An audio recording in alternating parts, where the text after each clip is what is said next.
Scorpio, इस हफ्ते जो इंटरेस्टिंग वाक़यात आपकी ज़िंदगी में पेश आ सकते हैं उसे बीइंग एस्ट्रोलॉजर मैं आपके लिए तफसील से बयान करता हूँ। जो चीज़ें करने की हैं वो भी बयान करूँगा, और जिन चीज़ों को इस वक्त एहतियात से डील करने की ज़रूरत है उसकी भी कुछ तशरीह बयान करूँगा। मामला ये है कि आपके टाइम बिहेवियर में बड़ी जिद्दत आने लगी है। ज़हनी काबिलियत आपका मेन टूल ऑफ सक्सेस साबित होगा। जून का ये सीज़न अगले कई महीनों तक आपको बेसफुल प्लान्स की तरफ ले जाएगा, लेकिन एम्फेसाइज ये है, प्रेडिक्शन ये है कि आपको इन नए प्लान्स को इख्तियार करना चाहिए। रूटीन परफॉर्मेंसेस आपके एक्सपीरियंसेस कहलाएंगे, उनसे जितना काम लेना है लेते रहिए, उसमें कोई प्रॉब्लम नहीं है। That is your expertise and even जितनी भी इनहेरिटेड स्किल्स हैं वो आपका खासा है, आपकी प्रॉपर्टी, उन्हें यूज़ करिए। बट टाइम बिहेवियर इस वक्त आपके लिए कुछ और अपॉर्चुनिटीज़ खोलने वाला है। वीनस नाम का एक प्लैनेट है जो आपके कैरियर एंगल पर आएगा। वीनस दिलचस्पी बढ़ाता है, और दिलचस्पी वाले कैरियर सोर्सेज, दिलचस्पी वाले सोर्स ऑफ इनकम्स, दिलचस्पी वाले इन्वेस्टमेंट सेक्टर्स आपके लिए जंपिंग स्टाइल सक्सेसेस प्रोड्यूस करेंगे। तो जिन कामों को आप पहले नज़रिया ज़रूरत के तहत किया करते थे, मतलब आपने वो करना ही होता था, सुबह उठ के आपने एक जॉब पर जाना है या आपका एक सर्टन सोर्स ऑफ इनकम है, वो करिए। लेकिन इस हफ्ते से ऐसे नए प्लान्स जो आपको हमेशा अच्छे लगा करते थे, या उन प्लान्स का कुछ परफॉर्मेंस आपने पाइपलाइन में क्रिएट भी कर रखी थी, कुछ मंसूबे बना रखे थे, कुछ इन्वेस्टमेंट्स इकट्ठी कर रखी थी, कुछ दोस्तों से, कुछ एक्सपर्ट से आपके पास नॉलेज थी, अब उन कामों को शुरू करने का टाइम है। And this type of new attempts आपको बड़ी कामयाबियाँ, ग्रेसफुल कामयाबियाँ प्रोड्यूस करके देंगी। इख्तियारात भी बढ़ेंगे, मटीरियल एडवांटेजेस भी, एंड फेम भी। And it is only due to your emotional interest, it is only due to your new thinking, new ideas. ये तो मटीरियल एडवांटेज हो गए। Venus is also supports your emotional attachment. ऐसे Scorpios जो रिश्तों को उतनी अहमियत नहीं दे पा रहे थे, ऐसे स्कॉर्पियोज जो लव लाइफ में ज़रा उनका हाथ तंग था, ऐसे स्कॉर्पियोज जो रिलेशनशिप में स्ट्रगलिंग थे, उनके लिए भी ये सीज़न, ये हफ्ता बेहतरीन साबित होने वाला है। जिन भी लोगों का, आपकी लाइफ पार्टनर का, आपके दोस्तों का आपसे वास्ता पड़ेगा, वो देखेंगे कि आप उनको दिलचस्पी के साथ, अहमियत के साथ, जज्बाती अटैचमेंट के साथ, पैशन के साथ डील कर रहे हैं। और ऐसी सिचुएशन हमेशा मोहब्बतें बढ़ाया करती है। ऐसी सिचुएशन हमेशा आपकी पर्सनल रिलेशंस को इंक्रीज करती है। And personal relation is always a base for the higher and relationships. इजहार मोहब्बत का ये बेहतरीन टाइम है, लाइफ पार्टनरशिप डिसीजन का ये बेहतरीन टाइम है, नाराज़गियाँ दूर करने का ये बेहतरीन टाइम है, रिलेशनशिप को नए लेवल्स पर लेकर जाने का ये बेहतरीन टाइम है। एंड ये मैं सतही बातें नहीं कर रहा Scorpios, it is on the base of planetary rules, the astro sciences. दूसरा फ़ायदा सुनिए, मरकरी आपके लिए 9th एंगल पर है।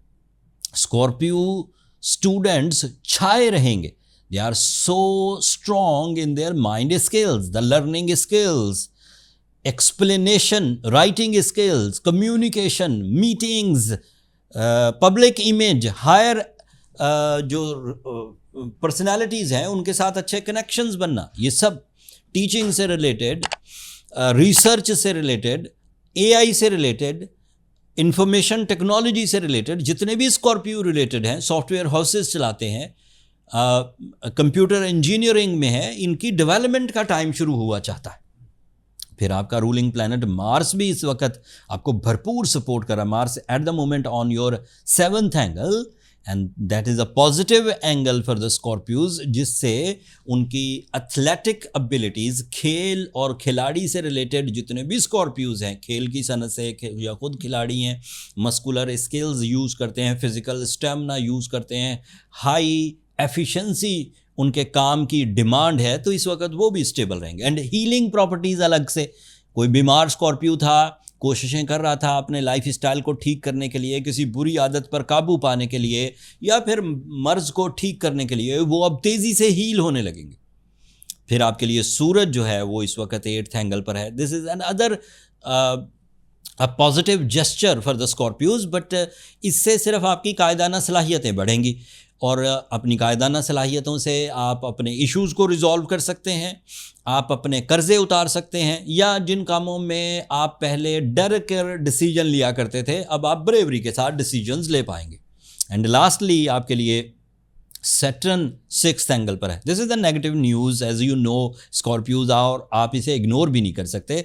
Saturn is creating some issues in family unity, Saturn is creating some issues in your rewards, late होना, कम मिलना, ज़्यादा मेहनत होना, दिस इज़ द पॉसिबिलिटी। तो सैटर्न को बैलेंस तो करना ही होगा। अगर सैटर्न बैलेंस हुआ तो सेहत, तंदुरुस्ती, mind skills, student activities, career opportunities, speedy successes, या लोगों का आपके साथ मिलना, आपका PR बढ़ना, ये सब मुमकिन होगा। लेकिन अगर सैटर्न ने रेजिस्ट किया तो ये जितने भी शॉर्ट टर्म प्लैनेट्स हैं उन सब पर सैटर्न अकेला भारी पड़ेगा। इसलिए उसे बैलेंस करने के लिए जो affective research based on the base of my experiences जो अफेक्टिव रेमेडी है वो तो ऑब्वियसली ब्लू सफ़ायर है, या रूबी पहना जा सकता है। दोनों में से कोई एक, जो भी आप अफोर्ड कर सकें। 8-10 कैरेट काफ़ी रहता है। And Suraj Shams 5 times in a day. And black colour को ज़्यादा से ज़्यादा अवॉइड करिए। जितना ज़्यादा अवॉइड करेंगे उतना ही लेस डैमेज आएगा। जितना ज़्यादा ब्लैक कलर वेयर करेंगे उतना ज़्यादा डैमेज रेशो इंक्रीज़ करेगा। एंड अगर आपने ऑलरेडी ब्लू सफ़ायर या रूबी आपने वेयर किया हुआ है एंड मामलात फिर भी उलझते हैं, मेंटली आप अग्रेसिव रहते हैं, हाइपर एक्टिव रहते हैं, छोटी छोटी बात पर गुस्सा आ जाता है, रिलेशंस को डिस्टर्ब कर देते हैं, एंड बड़ी हद तक अपनी डील्स को भी फाइनलाइज नहीं कर पाते सिर्फ अपने मूड स्विंग की वजह से, फिर आपको चाहिए कि इससे नेक्स्ट लेवल की जो रेमेडीज़ हैं उनकी तरफ चाहिए। नेक्स्ट लेवल की रेमेडीज़ को मैं पब्लिकली प्रिस्क्राइब नहीं कर सकता, उसके लिए हर इंडिविजुअल पेशेंट या सेंसिटिव स्कॉर्पियो को अपने बर्थ चार्ट की तरफ जाना चाहिए, ताकि फाइंड आउट हो सके कि वो किस वजह से इतना इरिटेटेड है, किस वजह से वो इतना मुंतशिर है। अगर पर्सनल कैलकुलेशंस में वो सेक्टर फाइंड आउट हो जाते हैं कि जहाँ से आपको रिग्रेट शुरू होते हैं, आइसोलेशन शुरू होती है, एग्रेशन शुरू होता है, तो उसे रिजॉल्व करना आसान है।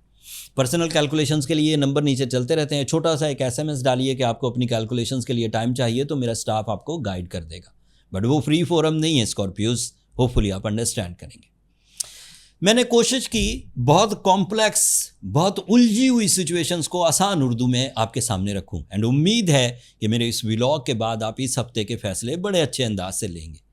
अगर इस गिवन इन्फॉर्मेशन से आप छोटी सी कामयाबी हासिल करने में भी कामयाब हो जाएं, तो अपनी दुआओं में भी हमें ज़रूर याद रखिएगा, और अपनी मोहब्बतों का इजहार चैनल की सब्सक्रिप्शन की सूरत में कर दीजिएगा। अगले टॉपिक तक के लिए मुझे और मेरी टीम को इजाज़त दीजिए। अल्लाह ने के बाद।